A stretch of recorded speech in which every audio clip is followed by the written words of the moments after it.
In example 2, we want to determine which postulate should be used to prove the triangles are congruent, and then we'll write the triangle congruency statement. If there's no postulate to prove the triangles are congruent, we'll write none. So for part A, we have triangle ACB congruent to hopefully another triangle.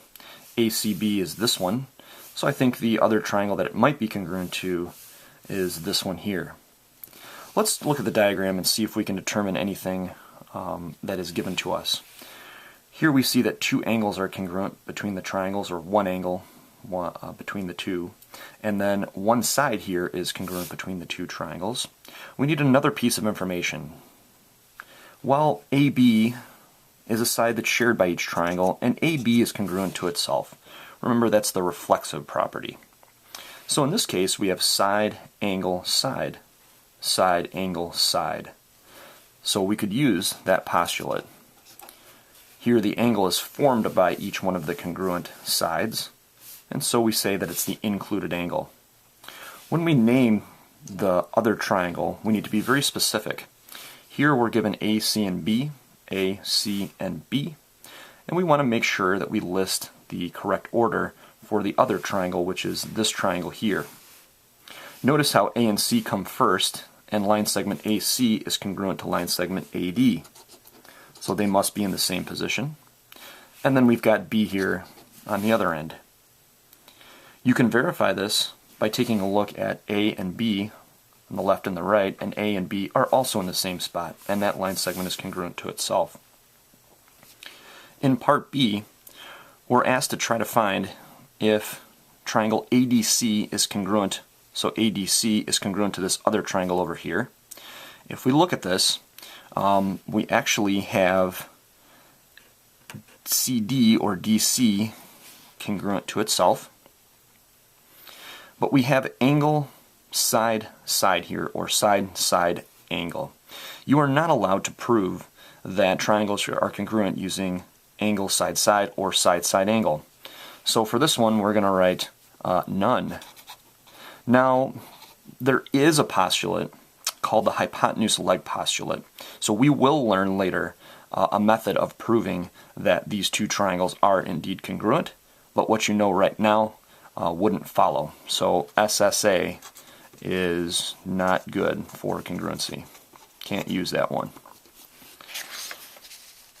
Let's tackle C, and then we have a few more examples after that.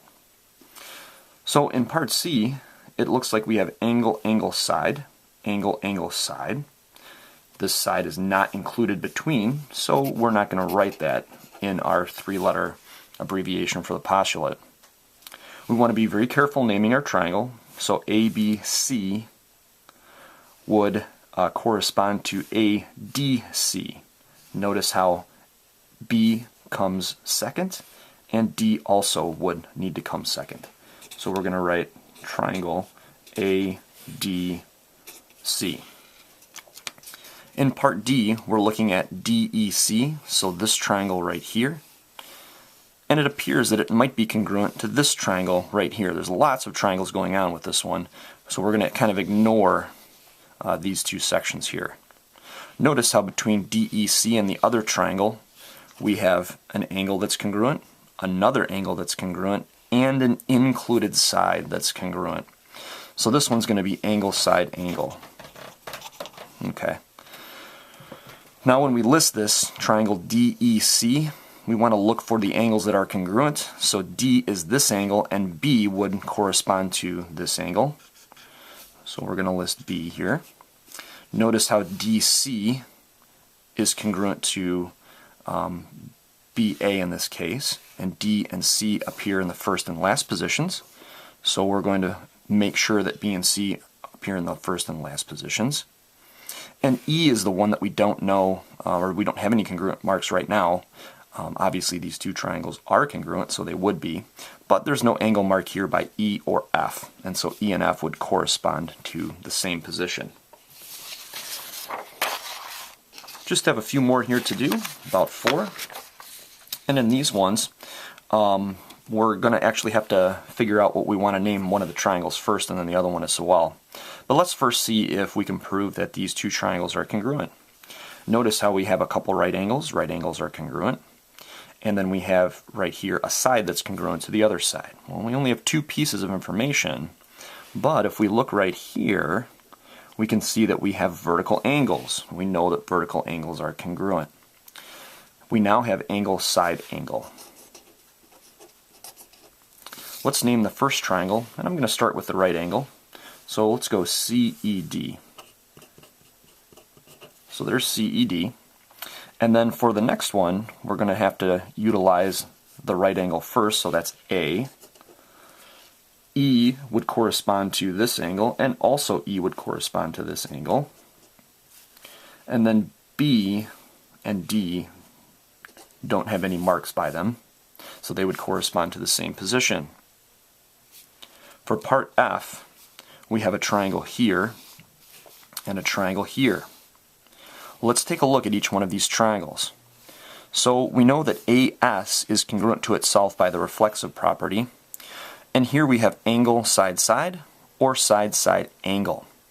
Remember that you are not allowed to use side side angle or angle side side to prove that triangles are congruent. So this one's going to be none.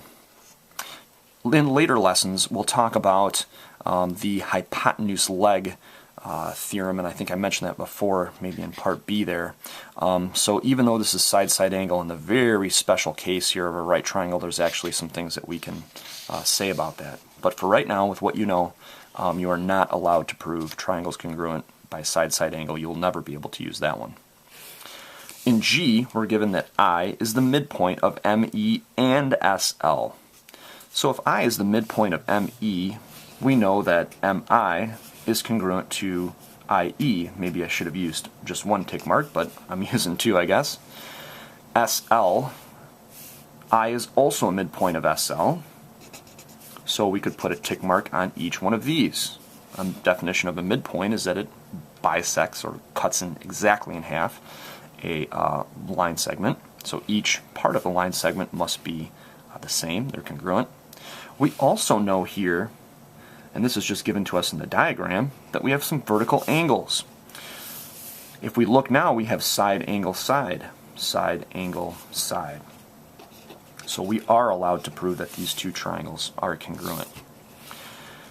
To name these two triangles, let's start off with I, S, and M, and it really doesn't matter what you name the first one as long as you name it correctly with the three vertices.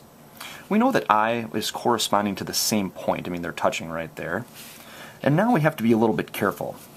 Notice how IS is congruent to IL. So IS appears first, and IL will need to appear first here in the right-hand side. The last one is going to be an E. Notice how I and M are first and last, and also I and E should be first and last. In part H, we're given that IH bisects WIS. So IH is this piece right here. It bisects the angle. So we know that these two angles will be congruent here, WIH and SIH. Also notice that IH is a side that is shared by each one of these triangles, and it's automatically congruent to itself. That's the reflexive property. Looking at these two triangles, we have angle, side, angle, and that is a good one to use. You're allowed to use angle, side, angle to prove that two triangles are congruent. If we name this triangle, let's start off with the right angle. So let's go HIW for the triangle on the left. Notice how H corresponds to the same location, and also I does. So the next triangle is going to be HI, and then S would correspond to W. Another way to think about corresponding vertices in triangles, or how to name these properly, is to think to yourself using a transformation, a shift, or perhaps a rotation, or even a reflection. How would I get this triangle onto the other triangle, or vice versa? And then, after you can see that transformation, all you need to do is list in the correct order the positions that lie on top of each other. So here we can imagine if we reflect this triangle over IH, W and S would lie right on top of each other, and we say that they're corresponding, or in the same corresponding location. Actually, I think we have a couple more here as well. Maybe I lied there a little bit, so let's do just a couple more. If we look at these two triangles, we don't know anything about the sides, and we have a couple angles that are congruent. We could also state that these two angles are congruent. So we've got angle, angle, angle. Well, angle, angle, angle is not enough to prove that triangles are congruent. You can have different sides or of the triangles, and the angles might be the same. So it doesn't really mean because all three angles are congruent that the triangles are congruent. So don't use angle, angle, angle. Angle, angle, angle is no good for triangle congruency. In part J, we can see here we've got a couple angles that are congruent, and then also LE is congruent to itself. In this case, we've got angle, side, angle, angle, side, angle. That side is included between the two angles, and we are allowed to use that. So let's list this triangle. The first one is ELG.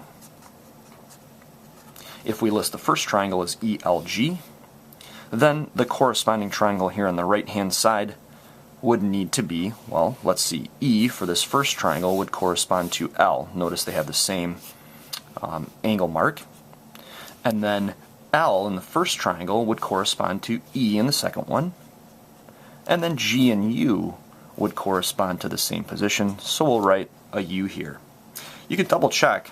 LE is congruent to itself, and LE can also be named EL. Those are in the first two positions, and LE is in the first two positions here on the right.